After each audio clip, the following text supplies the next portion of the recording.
अगर आपकी तारीख पैदाइश का दौरानिया 20 जनवरी से 18 फरवरी के दरमियान है तो ट्रॉपिकल वेस्टर्न यूनानी इल्म नजूम में आपका सन साइन एक्वेरियस बुर्ज दल यानी कुंभ राशि है। तो ये वीडियो आपके लिए है। 12 मई का पूरा मुकम्मल चांद आपके जायचा के एवेटार हाउस में होने जा रहा है।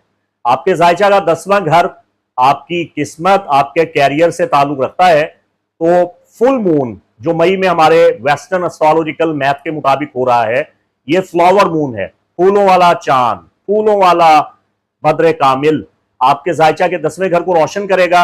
आपका कैरियर रोशन होना शुरू हो जाएगा। आपको ऑफर की जाएगी, आपको पेशकश की जाएगी, आपकी प्रमोशन हो सकती है। प्रमोशन के इम्कानात पैदा होते हुए नजर आ रहे हैं। जिन चीजों की आपको जरूरत थी वो चीजें आपकी जिंदगी में आ रही हैं।